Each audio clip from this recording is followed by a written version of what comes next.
il y a quand même un réalisateur de renom derrière, la personne de Monsieur Desaki.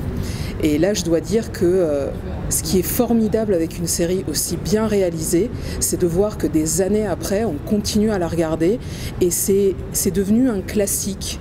C'est bien réalisé, il n'y a jamais de temps mort et je peux regarder les épisodes avec le même émerveillement il y a 25 ans qu'aujourd'hui.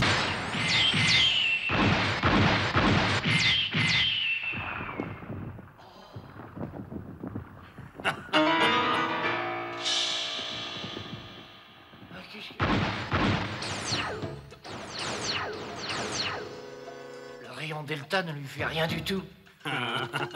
Non, absolument rien. Tout le monde va parler du rugball, qui est absolument incroyable. C'est là vraiment, on a un truc qui est super, c'est l'épisode qui se suit. Donc l'histoire dans l'histoire. C'est-à-dire que là vraiment on finit le premier épisode, en plus avec les plans à la Desaki qui se terminent sur une image clé hyper belle peinte à la main. Là c'est très très impressionnant, déjà visuellement parlant. C'est quand même Cobra, il va être contre la meilleure équipe et il va se chercher des outsiders. Vous le regardez, vous pouvez que être vraiment pour lui en disant tu vas y arriver. Et il y a vraiment, j'ai trouvé que c'était un épisode qui crée un lien encore plus fort avec le personnage. Et l'épisode est très beau, mais vraiment on accroche tellement qu'on ne peut pas l'oublier.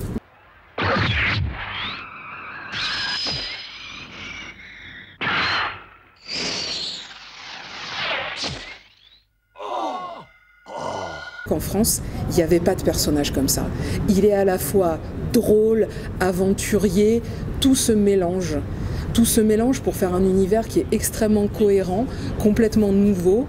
Et moi, j'ai découvert ça, j'ai dit, mais moi, un jour, je veux faire un héros comme ça, il a trop la classe. Aventure, ça c'est évident. Ensuite, je dirais space opéra.